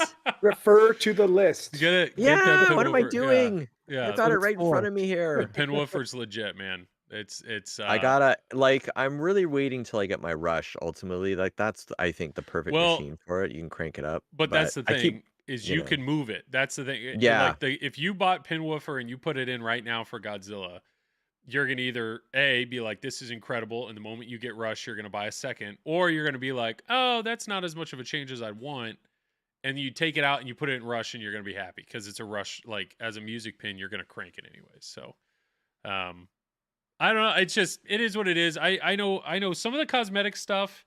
Some people care about, other people do not care at all. Yeah. So it's just the truth is the lit speaker mods. If I sold this game and I knew the person buying it doesn't want them, I can pop them out and put them in my next game. Same thing with the shaker motor or precision flippers, as I'm a fan, or the Pinmonk flipper fans. You know, it's just if it's a mod you like, then that's easy. Those are all universal mods. You can pop them out Yeah. and move it on to the next game. Yeah, it's just like a color DMD. Yeah. A lot of people sell the game and say the color DMD is not included. Yeah. You want to keep it and pop it That's into true. another one of their games. You know, I mean, I do that. I have a color DMD in Congo, and if that ever leaves, I'm just going to put it into a jackpot or something. Yep. I keep it. Yeah, Or they're hard to get now too. A lot of these too, right? Yeah. Like you're saying, Yeah. like you had the Godzilla stuff on back order for how long? So I mean, the thing for me in mods is mods are great, and I do mods on my machines. I don't typically do a lot of big mods. I do like, you know, fluorescent plastic protectors, side Yeah. blades, that kind of stuff, because a lot of mods don't really affect the value of your machine for Mhm. resale value when you think about it, right? I mean, Yeah. it may affect the appeal of someone wanting to buy it, but they're not going to pay more for a lot of especially the stuff I put on speaker light kits and stuff like that. They may, and color Yeah. DMDs, but for the most part, most of the mods you're putting in your game aren't going to help with resale The value. Yeah. So you know, that's all money that you're spending on the game, and for us, we have a bit of a turnover rate here that's probably a little more than others. So I don't tend to put hugely expensive mods on the games because of that. But yeah, I totally get it. I think there are certain mods that yes, they're just especially and I'm not insult, but some of the 3D printed cosmetic mods out there. I mean, there are some people that just think they're absolutely garbage, and other people they can't get enough. So yeah, when you're adding things to your game that are just visual, I totally get it.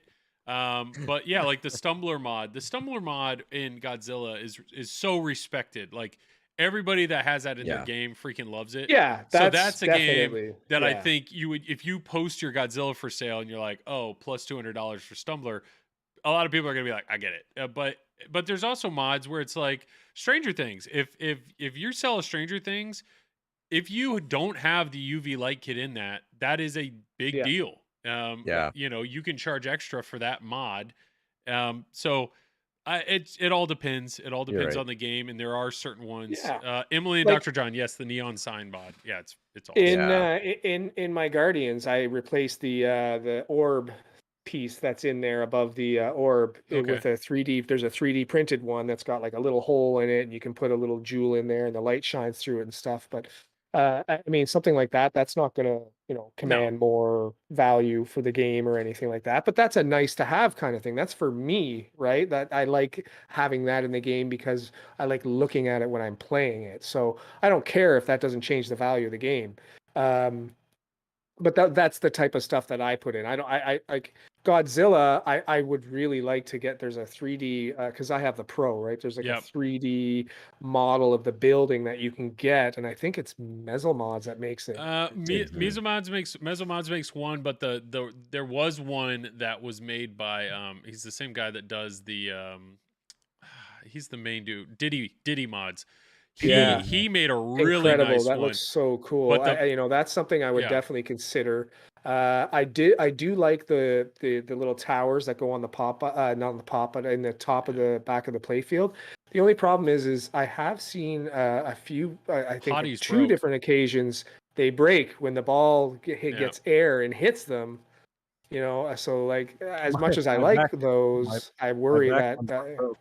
It did yours, so that's three. That's three now that I know. So I'm gonna have to get a new one, but yeah, I love the way it looks because you hit the spinner and then the Tesla tower lights up. But you have to be careful. Yeah. They're really delicate. So I got an Towers are airball and it knocked one of the towers out. I don't know what I'm doing back in that corner yet. I've thought about it. Tex is getting 007. That's awesome. Shipping notice was done. Most mods are down the drain if you sell. I agree. It just depends. It depends on the popularity. So like Emily and Dr. John, the Pirates of the Caribbean Silent Belt mod. I mean, there's certain games that people are like this. Yeah, you got to have it for this game.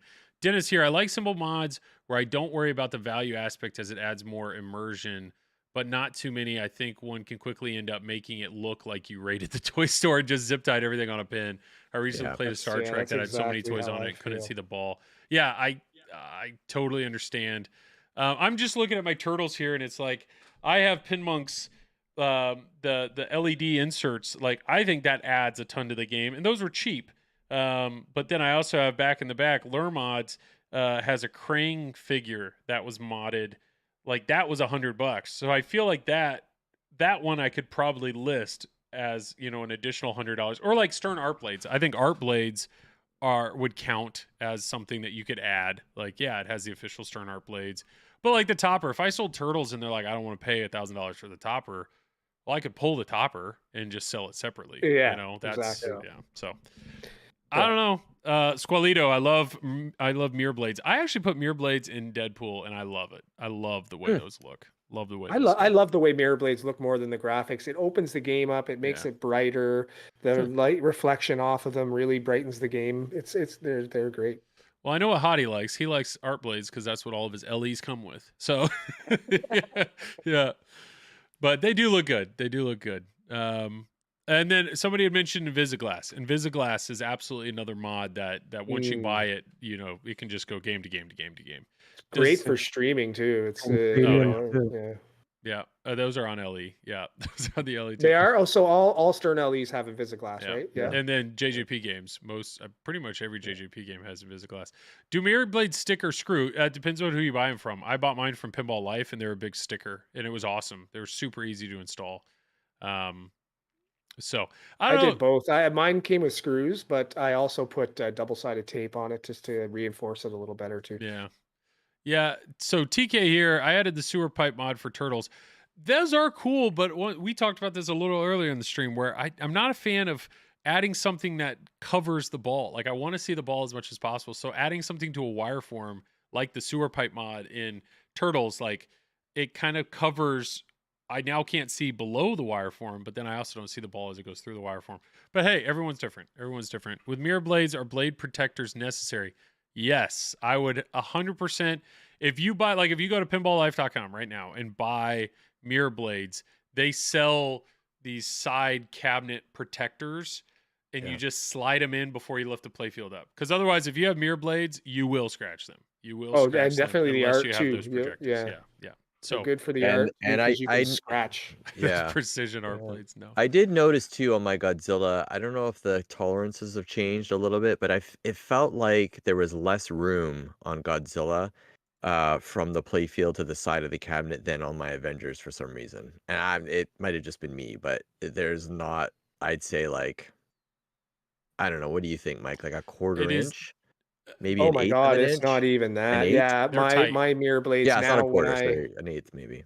when I lift up my my play field on Godzilla and on Guardians, now this is mirror blades, so they're a little thicker. Yeah. And the screws, they stick out just a little bit more than the mirror blade. You can feel the play Oh, field buddy. sort of scraping on the screws a little bit. So Yeah. it's very It's tight. tight, very, very tight. Yeah. Well, yeah, I think Godzilla, I'm going to go art. And that's just because, in my mind, if you have a lot of ramps or figures or tall objects right next to the edge, if you put a mirror blade, you're just going to see the backside. Like, that to me is, if I put a mirror blade in Godzilla, I'm now seeing the backside of like the Stumbler mod. Like, I don't want to see that. Or there's so that to me, I think the art makes sense. So I either way, you're probably going to look pretty good. But the protectors are a good investment. I need to get a set of those. Yeah, Definitely. they're a good investment. Something I do want to talk about tonight is Halloween. So Halloween, believe it or not, got a new code update, and I'm just going to let a little of this play, but the this UI down, that's their big thing is the UI has changed drastically. So now you get randomly you're randomly given a character to play as. I don't know why, but it looks better. That's what I can say is that the UI definitely looks like they have made improvements. There's more information it's showing. There's more artwork. They were able to extend a lot of their so like this pumpkin carving thing. I don't know. It's just if you want to, you can go. So like that's a new animation. So I gotta, they're trying. I'll give them that. What did Dennis say? I leave the side stock. I like to peer into the the bleak blackness of despair when I'm playing pinball. Like, wow. Yes, Dennis. But he was talking about how they remastered a bunch of the video assets. So the video assets that are in the game look more clear. I don't know. They've been talking about this big update for a while. The guy that they have coding for them, he's coding in a few more modes. But I'll just say if you have a Halloween or Ultraman, I don't know Ultraman, but Halloween at least, the UI looks better. I watched Bug stream this for, I don't know, maybe 20 minutes, and I will definitely say the UI looks better. Now, some of the animations that we were complaining about, like this, where the things are just moving, they're still there. So I don't know. I still think, in my opinion, JJP dominates when it comes to backbox animations. Like, JP to win is insane what he does. And then Stern does a very good job. But why does there have to be 3 hedges with 3 things popping out? Like, why not Because just one? there's 3 scoops there. Yeah. Like, why? I don't get that. Like, why? I'm just kind of noticing that for the first time You again, just- seeing that. Like, oh yeah, that's super annoying. That's a thing. But is this a buy for you now, Joel? Is this No, game now a buy? Does this make it a buy? Okay, well, I just wanted so to make when I sure. played this at Cincinnati and I played the one collector's edition of this that somebody had tweaked it, it was the first time I was able to play the game and actually hit shots. I was actually able to hit shots, but just because I could hit the shots doesn't mean it was fun.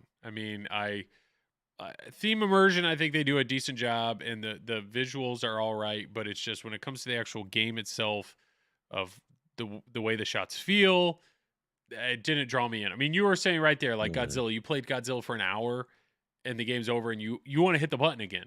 Like, you want to hit the button again. I didn't have it. I didn't have it. This was so. What? So on Ultraman, what pops out? I have no idea. I can't remember. Oh, it's like It's a creature. Ultraman behind a building. It's buildings and it's Ultraman that It's like pops a out creature. behind them. Yeah. So I thought it's worth mentioning that Like three Ultramans pop out? No, it's Yeah. like it's Well, some, it's it's the not alter, same- it's something they're fighting, but it's the same character. Yeah. I see. Yeah, it's not 3 different characters. It's the same. Joe Windrader, have I played it with precision flippers yet? No. I like the idea No, of one I have hedge not. because but I don't know about three.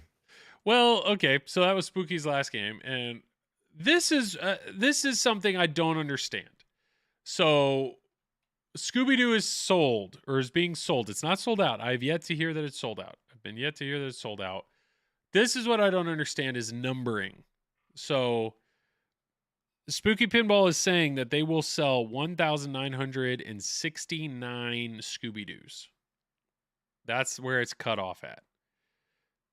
Zach on the Pinball Show said that he has heard that they've already sold more than any other Spooky game. So Zach was under the impression that they are like, at least when this was released on Monday, that they were like 100, maybe 200 away from selling out. But what I don't understand, Halloween Ultraman was 1,500 total. Was that? it was like, It's something like that. I thought it was like 1,200 Halloweens and 500 Ultramans, so it came out to 1,700. I don't know exactly. But if it is that 1,200, yeah, 1,750 between the two. So if it's 1,200 or 1,250 for Halloween, then for Spooky to say they've already sold more than any other game, then that means they've already sold over For 1,250. Yeah. So you do a little math, 1,250 up to 1969. That means they had 700-ish left or less.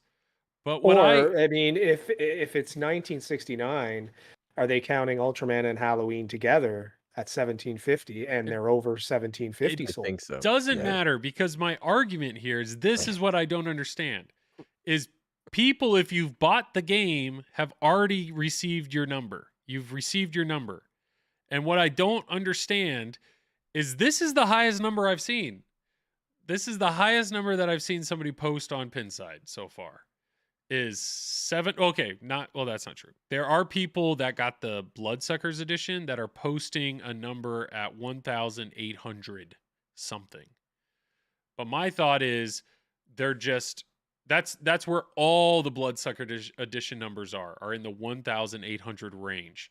So I'm thinking they just started there for Bloodsuckers editions is 1,800 range.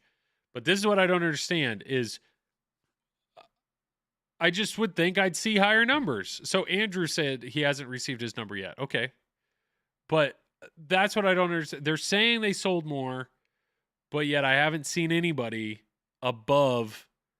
When did Andrew buy his game? 785. Because this was 2 days ago, and they were 785. So the bulk of the numbers aren't out there yet from Pinball Star. Okay. But you'd think if Pinball Star is one of the biggest distributors, wouldn't they be first day? Wouldn't they Andrew doesn't have his number yet? Wouldn't they have earlier numbers? I mean, if I'm wrong, I'm wrong. If they've sold over 1,250, then great. Great. But I just don't know. I mean, they're still available. Maybe it's Pinball Star. They're still available, but I'm just are all the Pinball Star games in the 800, 900, 1,000, 1,100 range? Hey. I don't know. If I'm wrong, yes, I'm wrong all the time. I'm wrong all the time. I just don't know. That's the thing. I'm just trying to line up with 90% of customers won't see why they bother with the other 10%. I think they talked about this a little bit on the Pinball Show, where it's actually a good model where if in your mind you're saying like, well, I could spend $7,000 on this, but if I spend another $1,000, I get this much more. And then if I spend another $1,000, I get all of this. Like it's weird. I think it's easier to tell ourselves that than if they would have just had one model at $9,000. So if I ask your wife, Joel, you are wrong 99% of the time. You are mistaken the other 1%.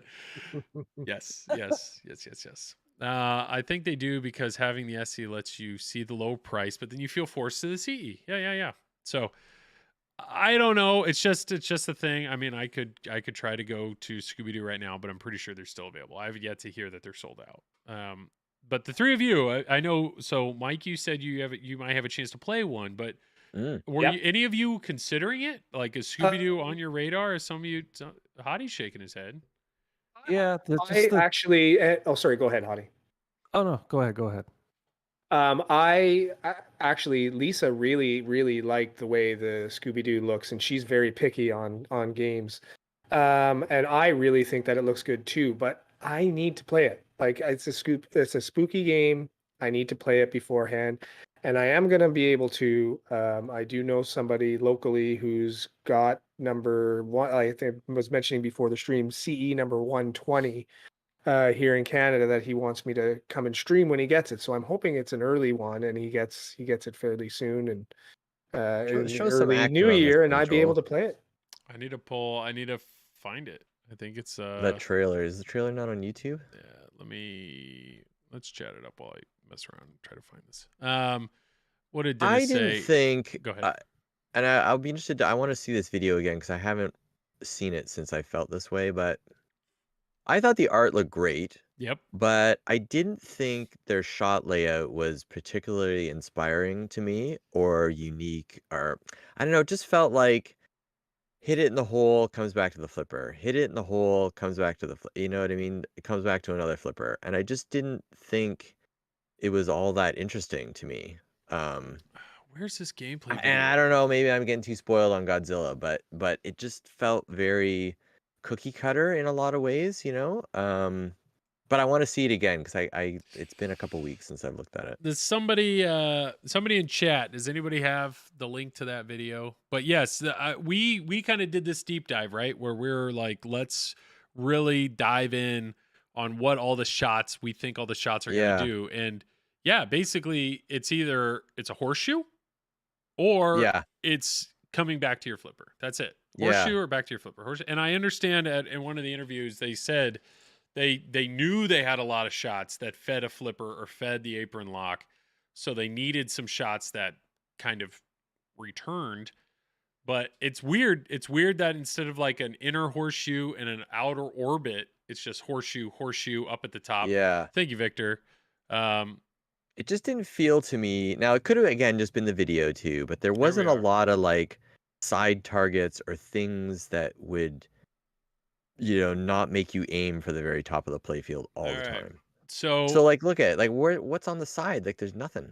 There's nothing on this right side, but like that he just hit this right side horseshoe. He just hit the drops. That's going to go to the apron lock. Okay, there's some drops spit there. The ball out, and then that's another horseshoe. He just hit a horseshoe shot. Now he hit the ramp, left flipper. See, like I don't know. Now he hit the horseshoe again. The art looks great. Like it definitely art looks incredible. You know, and I like that upper. Like the look of the game looks great. We got the van there. Now he's up top. Now the ramp to go up top was quick, and there's two magnets out there. But what do you have up top? You have two horseshoe shots. I don't like that flipper. Yeah. You have two horseshoe shots up at the top, and you have two shots that one feeds the apron lock, one feeds your flipper. That left flipper up there looks so wacky too. It's the bookcase, but it is cool because it's a diverter. Like you have to know what you want to do. But like he just hit that, fed the apron lock, back to the flipper. Yeah, so you got a lot of safe shot. Even the plunge feeds your flipper. So I don't know, man. It'll be very interesting.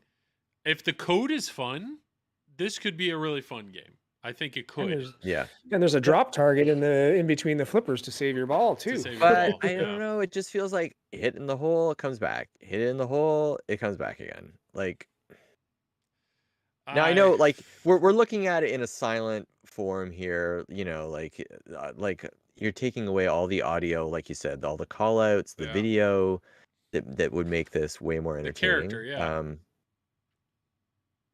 Pinball Eddie, are the recent quality concerns from TNA CE normal? I have been surprised because I have a TNA. So I'm part of the TNA Owners Club forum or whatever, and there's a lot of people posting issues that they're having with their CEs. Like, and they're all small things. I mean, they're all things that they're able to fix, but it's enough where it's like, I'm surprised this is making it out from a QC standpoint. So yeah. I don't know, man. Oh, Lord, they better have a ton of call-outs for these horseshoe shots. They could get old real fast. Good point. I mean, Yeah. from a code standpoint, I don't know, but just watching this gameplay, you're either gonna be up top a lot, or that ball. I don't. I would Yeah, say that's It's the a this. lot thing, of eh? up down, up down, Yeah, up down, this right? Like, video, I, I felt worse about the game after watching this video, not better. Yeah, And Yeah, I it did that's doesn't too. look like the ball does any really truly interesting things, right? I That's mean, right. it's Yeah. That's what just I kind felt of like. yeah. but that's the problem where that's the issue with the stream, or in this case a gameplay video. It's right now they're not sold out. They're not sold out. So what's a better sales tool? The FOMO, the fear of missing out, continue to post great pictures of the art and the mechs and stuff like this. Is that going to be a better sales tool, or is a live stream going to be a better sales tool? Hmm. I don't know, but do you guys remember Now, when they live streamed Ultraman and Halloween? They lost sales. Like there yeah, were a lot of people that dropped I, out I, from that stream. I will say I think this is a better design than those games, though. Like, I wouldn't be as worried as I would seeing Ultraman and Halloween. Like, I Yeah. just, this is a little more. I want to say it's a little more basic and safe versus the Halloween Ultraman thing, which is just weird. Text hearing zoinkies 300 Zoinks! times. Yeah. Yeah. I think the theme alone will definitely hold the game up Oh, a bit yeah. better than Yeah. Halloween. I Yeah. agree. For sure. But it's weird. I mean, this FOMO thing's weird because my kids, I have a 4 and a 2-year-old, and they were singing Scooby-Doo the other night, and I'm hearing that, Yeah. and I'm like, am I making? It's gonna, should I be it's, like my it's gonna kids look would great. freaking love I this think, game. and sound great. Yeah. My kids would love this game, but I also understand I play so much more pinball than my kids, so I need to make sure that it's a game that I want. Yeah. But yeah. But given the deception with who was doing rules codes, it's hard to believe Spooky now. That wasn't the case. Yeah, there was a lot of people Yeah. that still thought like Bowen was involved. So I don't know. It's where I don't know. If I was Spooky, I would not stream this game yet. I don't think there's any reason to. But I do think you should stream it before the first person gets it. Joel, kids need to learn the hardship and sacrifice and patience. Do not seduce them. Yes.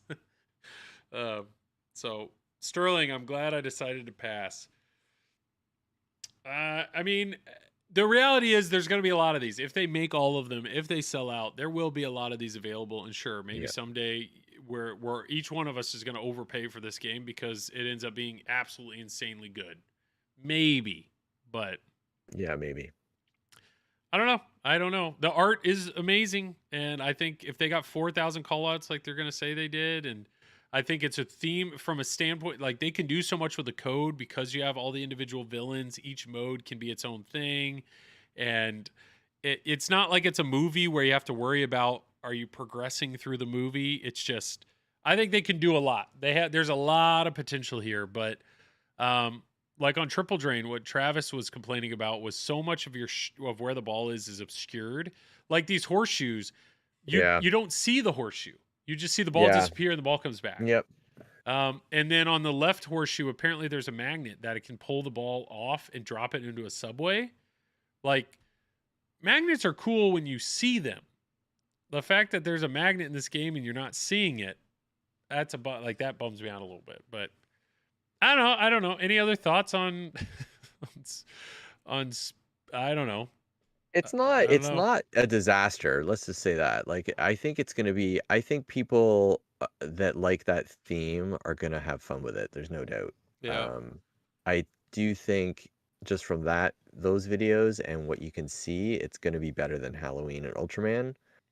It's probably like a lot of these games though. It's going to come down to the code and how well, and the rules, just in terms of how fun it is to actually play at the end of the day. Squalito, you don't see the magnets in Hobbit. I could see the magnet on the back that would grab the ball and drop it in. I could see that magnet. I could see that. But, I mean, you want the magnet. You either want to see the ball impacted by the magnet.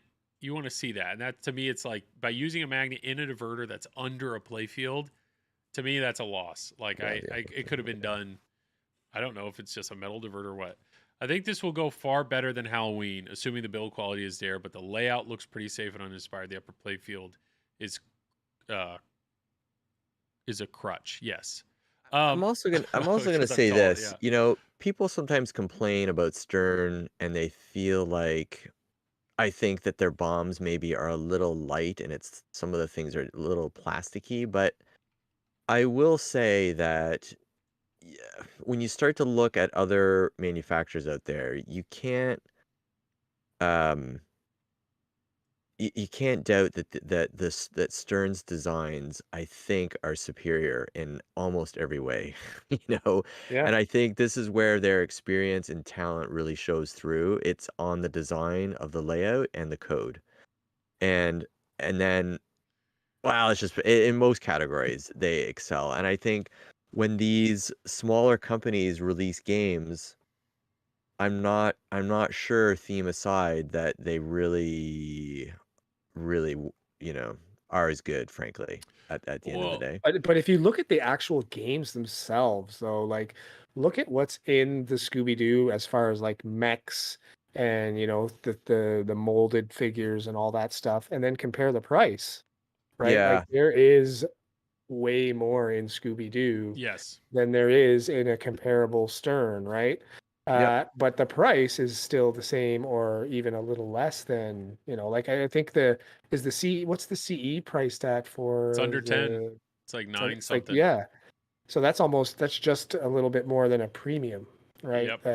Not So mm, here's an interesting picture. This is a picture of this is a picture of the underside of the spooky game.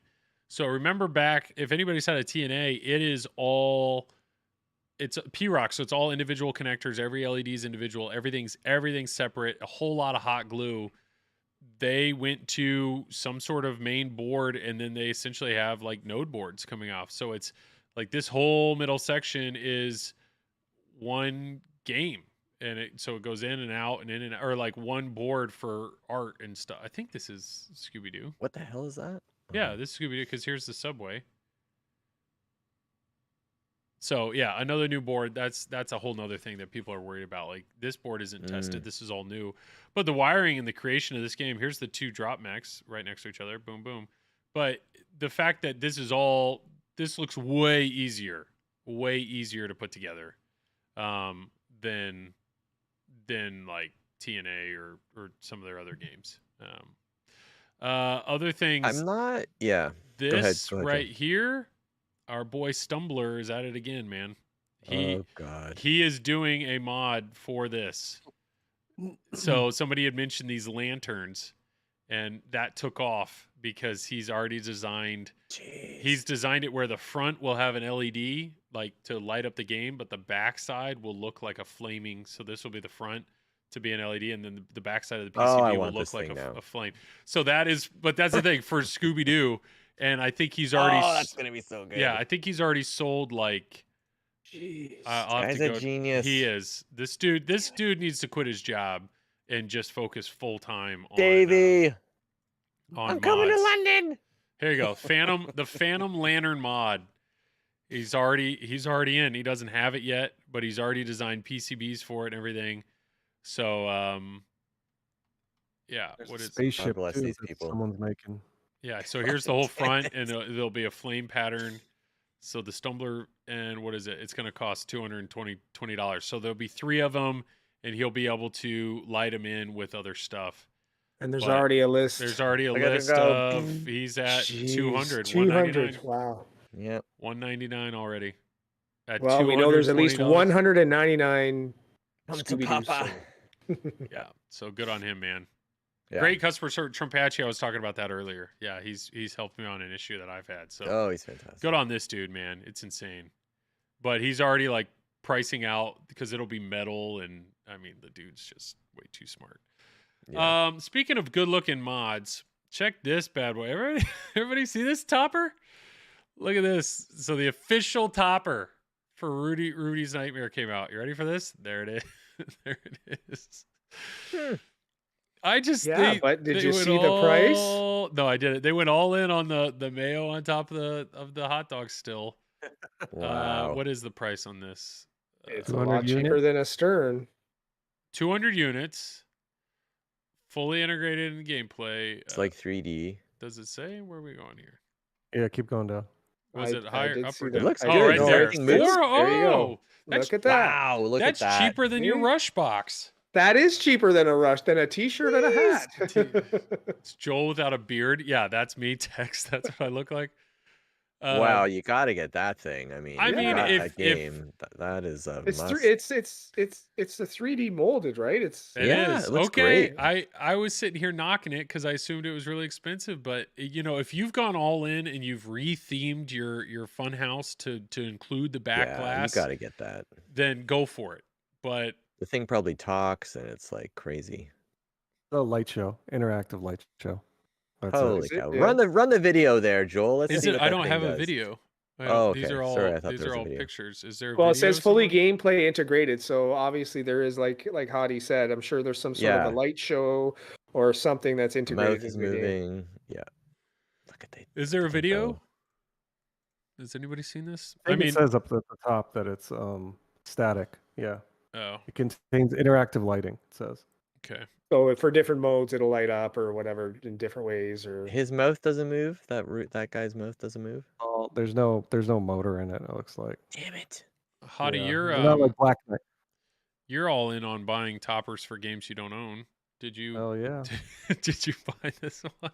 Did you buy this one yet? Oh, here we go. There is a video. There we go. Okay, let's do it. Let's go. Okay. Why is there no sound on this? Because I turned it off. Oh, don't come know. on. Can you hear that? Oh, No, I don't no. have it set to go to my stream. Sorry. It It's sounds great. It basically, sounds like a. uh, it Damn it, sounds I like, want that mouth to move. It would be no, perfect that if mouse that not thing moving. moved. It's all I lighting. don't think they could do that for $445. Okay, that makes Yeah. sense to me now. All right, Waiting well, for the still, day it a looks topper good will though. be more expensive than a That's pin. all you need. What the One hell? day. Mhm. I mean, it's good. 3D molded. It's not Yep. 3D printed. Look at the interactive lighting. That's good. Yeah. Okay. I don't like I said, if you've gone all in I'd buy this it. far, yeah, if you've gone all in on making your funhouse specifically Rudy's Nightmare theme, go ahead, throw it on top. I kind of want it to be a little wider in some ways, just to cover that full width of the machine. But I'll anyway, give that's you just that. me. I'll give you that.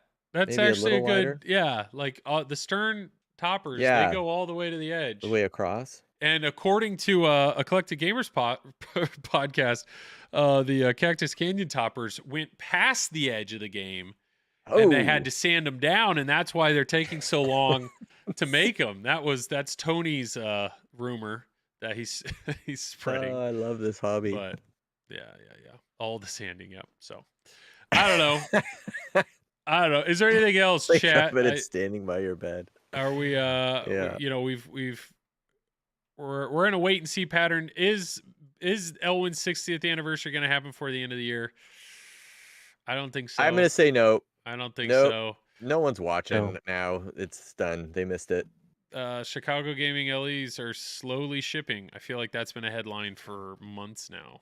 Yeah. This is the thing for the Bond too. They also don't want to wait too long because March is their next game too, right? So I'm thinking it's going to be January sometime. I'm going to say by the end of January You'd you'll hope, see yeah. it. And yeah, because I mean, once you get into like February and March, then they're going to be dipping into people who want to buy the next Cornerstone Yeah. that's Yeah. coming out, right? Yep. I don't. They're in a weird spot. I think we need to get some LE buyer. Let's get the LEs are shipped. There are people already getting their LEs, so it is happening. But I You think know, they in some ways- they need to get all the LEs out, and then boom.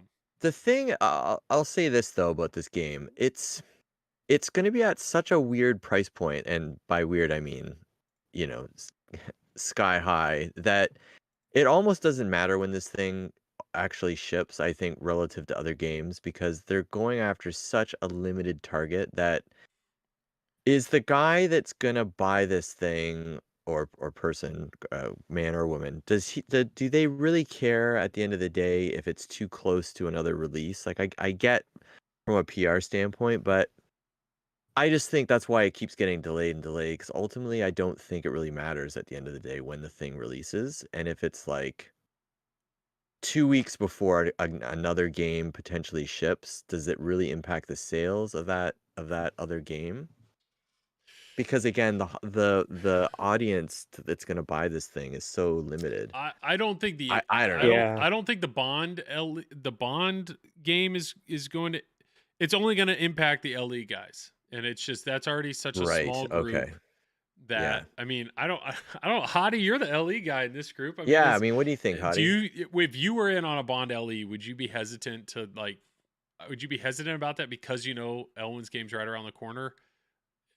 Yes and no. Yeah. Yes, because I'm a firm cult member of the Cult of Elwyn now, but also no, because the way Elvira's 40th was priced, I know that this will be at that or level more, at a yeah. minimum or more, Yeah. and Yeah. it doesn't make sense for a street level pin to be priced with let's say 20K or more, and it's got such a low, probably low BOM for them, and it's a really nice limited edition. But the theme would be the biggest thing. Like if it was a Goonies Elwyn street level, like yeah, I'm all in. Give it to me. You're But ready, yeah. I just don't. You'd buy But the knowing LE of that, that too. You'd be all yeah, you'd get like, both Goonies games. but just knowing the LE is out there, and then seeing the SLE come in at a higher price, I'd probably be happy with the more mechs and Gomez's Yeah. version. It's just tough because there's no info on it except what we've seen Mhm. on the Well, Stern website. That's it's the frustrating thing it's too. Yeah. interesting you're saying more mechs though, because I think there's an odd job spinning hat, but it sounds like, what was it? It was like 5 spinners and a ton Yeah. of drop target. I think there might actually end up being more mechs in the I just Elwyn got a game. I don't feeling know. too. Yeah. I Just mean, no to Hadi's ramps. point, Yeah. like, so do you think this thing's going to be like like 2 LEs in terms of the price? Is it going to be twice an I think it'll LE? be 20,000 at least. Well, they're Well, letting the distributors pick the price, aren't they? Yeah. Yeah. they did that with Elvira, and it ranged from 20 to 25. This is not 199 Elviras. It's 500 Elwyns, which is Yeah. almost worth more to me than Because it's Elwyn. Yeah, with so Trumpachi's pointing out all the accessories are included. It'll have everything, topper, this or I that. just I think it's at it's gonna least be 20,000. yeah. yeah, At least. We'll it see. just doesn't make sense Yeah. to me. For If anyone's going to be able to pull this off, it's going to be Keith with a street Mhm. level game. I just got a feeling. Well, my hope is that I think between the mechanical reels at the back and some interesting design features, that this game is going to attract, I think, more people than you might expect. I they're gonna. I got think a they'll feeling. sell. Yeah. I mean, Does it there's no include? doubt it's going to sell out. I have no doubt Yeah. about that. But I think people may be shocked that it may, like, the resale value on these things may be ridiculous. At the Yeah, end of the day. yeah. The more that I think about it now, The too, better like, it is, the more it's going to be like yeah, this thing could sell for 40K at the end of the day. If it's a great layout and people are, and it's very unique. I don't know. I mean, Well, we've seen other games start approaching it that probably aren't going to be even half as good. yeah. The problem is the only thing we have to you've been comparing it to Elvira, but think about Beatles. Like Beatles is a street level game. It's a really good theme. There are Beatle fanatics out there, but Beatles, they made a lot of them, and well, you didn't. 1964. Yeah, 1960. But you don't have, the thing is, you didn't have to buy the platinum version. Mhm. You could have got the Yeah. gold for cheaper and had the same game. So that's what's going to be rare about this. It's only 500. You only have this one model, period. And I still don't believe they sold. Yeah, No, people say they they didn't. sold. Maybe they're sitting at distributor. I don't know, but I don't know. Well, we're just gonna have to see. We're just gonna have to see. But Yeah, it'll be really. I'm really keen to see this one because I think it's going to be such a unique machine, even for Stern to do this. Like, it is going to be on that level of Beatles, but even more, I think, unique in that way, just because of those mechanical reels in the back. And it'll be just interesting to see, like, if they can integrate the theme of all of those movies into a machine where it doesn't look like just gobbledygook, Well, like, that's my worry about it, is it's yeah. almost too much for them to bite off, I think it'll be interesting But- because they've said it multiple times that it has 3 different music options. So it makes me wonder how the audio is going to work in the game. Like if they Yeah. have audio clips and whatnot, because if you have different movie, they said there's 3 different audio packages. So like, and it's like older sounding or this, I don't know. But Hey, we're just gonna have to wait. Yep. Just call me Jub Jub. Looking forward to watching the Gomez. Did Insider Connect come up? Yes. Insider Connected leaderboards for home use did come up. We did talk about it. And basically, he explained why it isn't happening, and it's actually for legal reasons. Oh, come on. Legal, Like gambling? No, security is the problem. Security is what he talks all about it. You can go watch it, but All right. basically, he went into depth about it. But there's the idea of it's weird. He went into it. I was following him, but I also maybe I just don't see the permissions and legality and security side of it that he was saying they're running into from a home environment. So he explains it. But all right. Well, it is midnight. But they're working on it. Was that the bottom line? Oh, they're absolutely working on it. They're still trying to figure it out. What he was trying to clarify was on Super Awesome's Pinball Show, he made a comment where, like, he made it sound almost like it's ready to go, but they just aren't flipping the switch because they want operators to have that, like, a distinguishing thing. And that pissed a bunch of people off. That's not the case. I think it is ready to go almost, but they're not flipping the switch because they're trying to figure out and put into play some security protocols and some other stuff that they don't have to do from a location standpoint. Because what he's saying is when you're playing on location, it's already a public forum. So you leave a high score on a machine at a location, like you're clearly okay with that. You did that. But when you get into somebody's house and you leave a high score on their leaderboard, have you accepted that same type of responsibility of sharing your stuff? I don't know. Who did we just how do video lose? games do it? It's weird. Anyway. But that's what he said. He talks all about it in the interview, and he said like there's lawyers involved to try to figure all this out. But all right, well, let's wrap it up. So let's just go ahead and do it all again. So Hadi, plug away, man. I'm Hadi, Frisco Pinball. You can catch me Monday nights, 10 p.m. Central on TPN, and usually nightly, 3, 4, 5 times a week late at night, 11, 10, 11, 12 Central. Just playing whatever comes to mind. We try to do Wizard Mode Wednesdays where we beat a pin. We just beat Toten, which was a long goal of mine. Nice. So that was a lot of fun. I'm actually going to start streaming because I want to watch your interview. So if anybody wants to come by the stream, I'm going to watch Joel's interview. I'm interested to hear what he said. I'm going to watch the YouTube. So you're going to watch it publicly is what you're saying. Yeah. If you want to come watch the reaction video. Yeah. Have a great time. Yeah. Please feel free to come by. But yeah. Good cool. to be here. All right. Thank you, Hadi. Craig, go for it, man. Plug away, man. Craig Bobby, I do the Top Stories news segment for the Pinball Show with Zach Meny and Dennis Kriesel, which comes out every other Monday on the Pinball Network podcatcher. So you can catch me on that with all the latest and greatest pinball news. Nice. Y'all see a new special one lit episode? No, I heard that they were going to do one, and I will definitely listen to that podcast. It's going to be great. I like that a lot. Mike, go for it. Oh, PC Mike just shut off. Mike just so he's frozen on that, but he commented. Okay, so to plug for Mike, please watch on Tuesday nights. Watch the Pinballers. They're awesome. They're a very awesome group. I'm assuming they're streaming next week. I think he said next week. Tune in, big giveaways. He's giving away so many things. Oh no, he's crap. Yeah, Mike, you back? Rush Luke he's hacked, but he's going crazy. I can't hear him, but I think he's agreeing with me. Yes, I'm giving away a pinball machine. Giving away a pinball machine next Tuesday. Free shipping from Canada. What? So he's buying up all the Rush. We can't hear him. Yes, he's buying. There Now, we go. I can me? hear you. Yes. I don't know what happened. My PC just shut down on me. I'm like, what the hell? So everything I said was right. I plugged your channel, if that's all right. Was I on? Was I right? You told him about the giveaway? The giveaways, yes. Yeah. All right. Is there anything I missed, Mike?